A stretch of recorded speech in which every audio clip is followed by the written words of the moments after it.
Hey guys, I wanted to bring you along to my grandmother's house and give you a tour of the little garden I've been doing here. This year it's kind of more of an experiment. I wanted a little bit more room and to try a couple things and also try like hands-off gardening. I'm not watering, I'm not pruning suckers on tomatoes, I'm not looking at it every day, anything like that, just to see, you know, what would the garden do without me. So let me show you. My grandparents have a lot of acreage, and they specifically, my grandpa, built out this area a long time ago. He's got the whole thing fenced in, built it himself, and they're getting to the point where they can't really keep up with the garden anymore either, or the harvest that comes from it. So they told me that I could basically have all of this front area to do whatever I wanted with.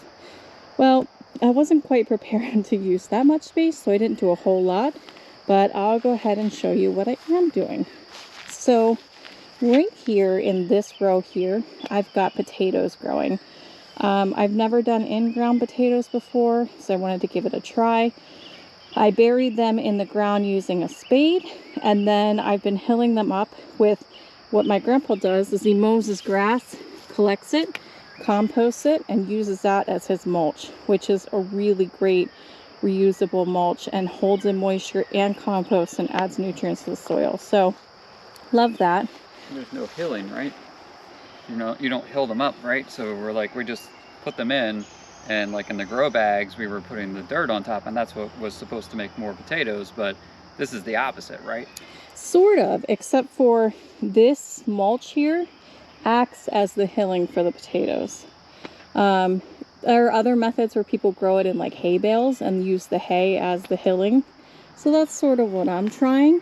So you don't need like the not hundreds of dollars, but you know, lots of money in the soil to keep on throwing it on top and stuff like that. Right. Maybe. This is how it's supposed to work, because the hay should, well, I guess this is grass, but should not allow light through the potatoes so we don't have green potatoes. But also, yes, a cheaper and efficient way to hill your potatoes without spending the money on the soil. So yeah. I like it. Yeah. So we've got some that are doing pretty good. I hilled this one up. I actually might need to hill him a little bit more. He's pretty tall. But yes, I've got 4 different plants growing here. And I have some tomatoes. I actually pruned off a couple suckers today, and I put them in the ground just to see if they'll take off without me getting any root hormone or any water or anything like that. Just stick it in and see what happens. Here is another tomato. Again, not pruning any suckers, not doing anything like that, not even staking it, just letting it grow. Looks like it has some tomatoes on it already too. And another one. This is a cherry variety, and this is a slicer. I believe this is my Black Beauty. It's already started to, it's planted in the ground here all the way, and it's laying down and creating a little bush, because that's what tomatoes actually like to do since they grow roots all along their stems. And I've got 3 jalapenos here. This one actually sustained quite a lot of bug damage. I wasn't sure if it would live, but it's looking pretty good. It even has some blossoms, so that's pretty cool. That's what you saw the other time, right? We came here a couple weeks ago, and I remember you being like, ooh, there's a lot of bug damage, because you're not paying attention to it too much, but it looks like it's doing okay. Yeah, looks like it bounced back without my intervention. I don't know, this experiment might make me depressed. Like, maybe I don't have to do so much work. Anyway, then on this side, what I did is I planted a lot of winter squash, because this space allows them to ramble and to get as big as they need to without me taking up a lot of space in my yard. So in this row here, I've got butternut squashes, and they're small yet, and there's a lot of weeds, of course, but they're making their way through, and I'm trying to use this to kill some of the weeds. This set here looks really good, really big. And then in this row here, I've got spaghetti squash. I really love to make pastas with spaghetti squash. And the final row here, I got some delicata squash seeds from somebody. Actually, it was my sister-in-law. She saved them from one she bought from Giant and gave them to me. And they all germinated. So that's really cool. I've never actually had a delicata squash yet, so I'm excited to see how that goes. Now, just since we're here, I'll go ahead and show you Grandpa's garden too. One thing I love about my grandpa is he is pretty thrifty, pretty ingenious. So he has a trellis, he has this like netting, and he just kind of nails it to this wooden thing that he made. And he uses this every year. He grows his pole beans up it, so that's what these are. We'll get a fair amount of green beans. His cucumbers, which he's already got quite a few little cucumbers. Growing cucumbers is just so great. Oop, cucumber beetle. Shoop. Because it allows for the airflow and prevents powdery mildew on your plants. So if you have the ability to grow things like cucumbers vertically, you totally should. Oh, look at that one. Pretty big one. She's soon going to be texting me and saying, "You guys want cucumbers?" This is pretty cool too, because like it's doing a grid pattern for him. So like, you know, all in one shot here. It's giving it lots of anchor points. It looks like so. It looks really nice. Yeah, it actually looks like it works really well. I really love how the pole beans just kind of snake their way up without any help. I just think that's so neat.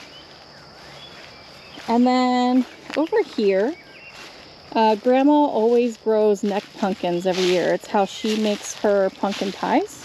So they're like the big curly type pumpkins, and she cooks them down, and this is how she makes pumpkin pies for a while.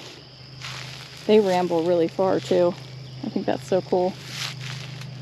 And then to this side, she's got 4 bell pepper plants. Looks like she even has some bell peppers. She doesn't really like spicy stuff. That's why she only grows bell peppers. And then this is what I guess you'd call their tomato alley. They've got Roma tomatoes and I think Big Boys or Better Boys or something like that. They grow.